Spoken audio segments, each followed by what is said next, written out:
राधे राधे दोस्तों, मरने के बाद वैतरणी नदी को पार करना आत्मा के लिए क्यों चुनौती है, चलिए जानते हैं। गरुड़ पुराण के अनुसार गरुड़ पुराण में वैतरणी नदी के बारे में बताया गया है, जो यमलोक के रास्ते में है और पापियों के लिए एक भयानक यातना का स्थान है। जो लोग पृथ्वी पर बुरे कर्म करते हैं और अधर्मी होते हैं, उन्हें मृत्यु के बाद यमदूत इस भयानक नदी में धकेल देते हैं। आइए जानें कि मृत्यु के बाद यमराज की दुनिया कैसी होती है और यमलोक की वैतरणी नदी को पार करना आत्मा के लिए भी एक चुनौती क्यों है। चलिए आगे बढ़ने से पहले आपसे मेरी एक रिक्वेस्ट है, अगर आपको मेरी वीडियो पसंद आए तो प्लीज़ लाइक, शेयर और सब्सक्राइब करना ना भूलें। हिंदू धार्मिक ग्रंथ व्यक्ति की मृत्यु के बाद उसकी आत्मा के जीवन के बारे में जानकारी प्रदान करते हैं। धार्मिक मान्यताओं के अनुसार मृत्यु के बाद हमारे शरीर का अंतिम संस्कार कर दिया जाता है, लेकिन आत्मा की एक नई यात्रा शुरू हो जाती है। धार्मिक ग्रंथों में कर्म का वर्णन किया गया है।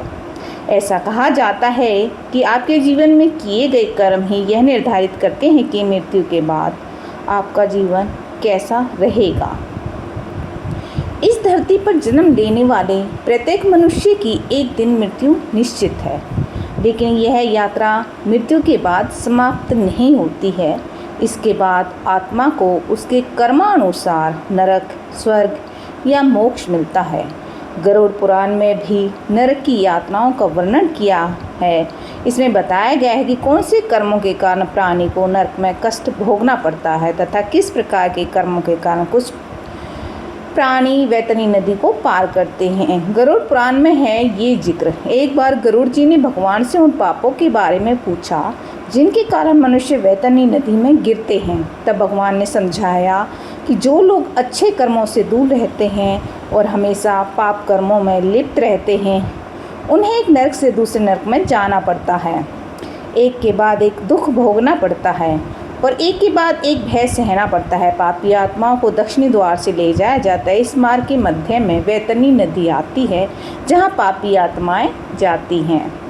जो लोग पृथ्वी पर ब्राह्मणों की हत्या करते हैं, शराब पीते हैं, बच्चों की हत्या करते हैं, गौ हत्या करते हैं, स्त्रियों की हत्या करते हैं, गर्भपात करते हैं, गुरुओं से धन हड़पते हैं और ब्राह्मणों से भी धन हड़पते हैं, वे वैतरणी नदी में गिरते हैं।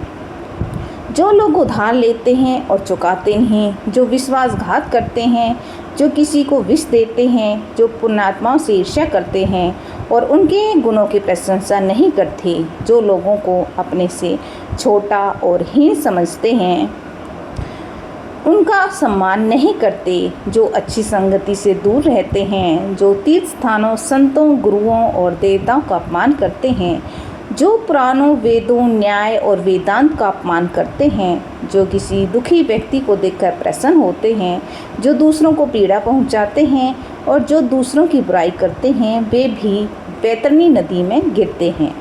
ये सभी अधर्मी प्राणी दिन रात शोक करते हैं और यम के मार्ग पर चलते हैं। वहाँ इन जानवरों को राक्षसों के हमले सहने पड़ते हैं। इसके बाद यमदूत आत्माओं को पीटते हैं और उन्हें वैतरणी नदी में फेंक देते हैं।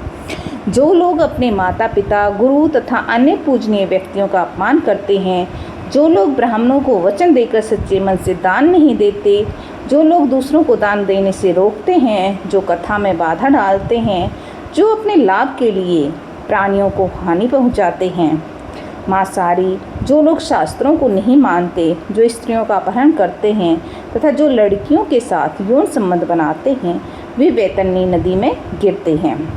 रास्ते में तमाम यात्राएं सहने के बाद वे यम के महल में पहुंचते और यम के आदेश पर दूत वहां पहुंचकर पापियों को एक बार फिर वैतरणी नदी में धकेल देते हैं। भगवान बताते हैं कि वैतरणी नदी सभी महान दुखद नरकों में सबसे दर्दनाक है।